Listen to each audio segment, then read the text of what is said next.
রংপুরে, সেখানে আছেন আমাদের সহকর্মী শাহরিয়ার মিম। ভোট গ্রহণ শেষে চলছে ভোট গণনা। এখন পর্যন্ত ভোট গণনার কি অবস্থা জানতে চাই।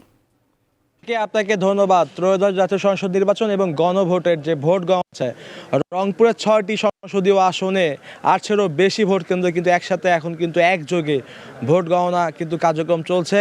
আস্তে আস্তে ফলাফল আসতে শুরু করেছে। তবে এখন পর্যন্ত রংপুর যে সদর 3, যেটি আসলে রংপুরের সদর উপজেলা এবং সেই সঙ্গে সিটি কর্পোরেশনের 1 থেকে 9 নম্বর ওয়ার্ড নিয়ে গঠিত, এইটার কিন্তু আমরা 2টি কেন্দ্রের ফলাফল পেয়েছি, যেখানে কিন্তু দাঁড়িপাল্লার প্রতীক নিয়ে যিনি রয়েছেন তিনি কিন্তু এগিয়ে রয়েছেন এবং তার নিকটতম রয়েছে কিন্তু ধানের শীষ প্রতীক নিয়ে যে প্রার্থী তিনি, এবং 3য় নম্বরে কিন্তু রয়েছে যে আপনার হচ্ছে যে লাঠি যিনি প্রার্থী জাতীয় পার্টির চেয়ারম্যান জিএম কাদের।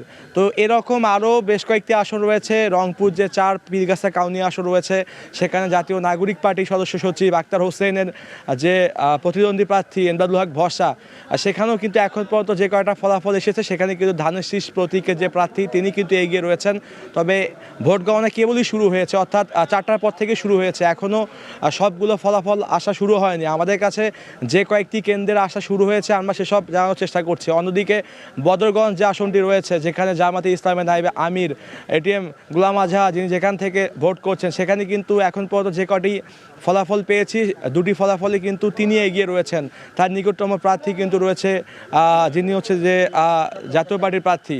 তো আমরা আরও সময় নিচ্ছি, আমাদের কাছে ফলাফলগুলো আসতে শুরু করেছে। যখন ফলাফল আসা কমপ্লিট হবে আমরা কিন্তু তখন আপনাদেরকে দেওয়ার চেষ্টা করব। আমরা আমরা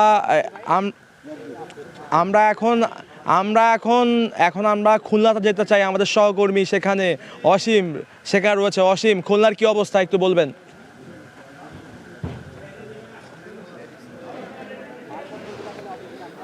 ধন্যবাদ। আসলে খুলনার যে 6টি সংসদীয় আসন রয়েছে, এই 6টি সংসদীয় আসনের ভোট গণনা চলছে। এরই মধ্যে খুলনা 6 আসনের 2টি কেন্দ্রের ফলাফল এখন পর্যন্ত আমরা পেয়েছি, তাতে ধানের শীষ এগিয়ে রয়েছেন। আর খুলনা 5 আসনে, অর্থাৎ যেখানে জামাতের সেক্রেটারি জেনারেল মিয়া গোলাপ পরোয়ার নির্বাচন করছেন, সেখানে একটি আসনের ফলাফল এরই মধ্যে একটি কেন্দ্রের ফলাফল ঘোষণা করা হয়েছে।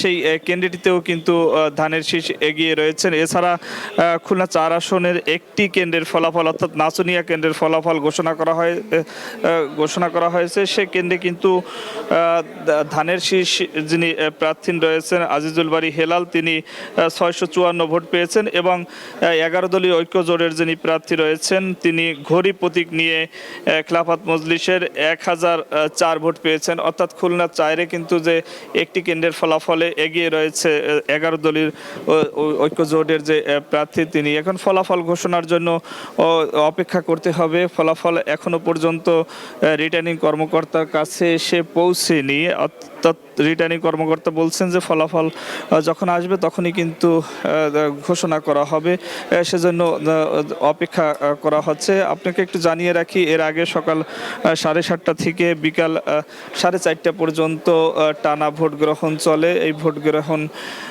840টি ভোট কেন্দ্রে কিন্তু এই ভোটগুলো নেওয়া হয়। এরপরে এখন গণনা চলছে। গণনা চলতে অনেকটা সময় লাগবে। আমরা হয়তোবা এর পরবর্তী খবরে আপনার মধ্যে জানাতে পারবো যে কতটি কেন্দ্রে, এই যে খুলনার যে 6টি সংসদীয় আসনের কতটি কেন্দ্রের ফলাফল পাওয়া যায়, সে বিষয়ে আমরা জানলে পরবর্তী সংবাদে আপনার মধ্যে দর্শকদেরকে জানাতে পারবো।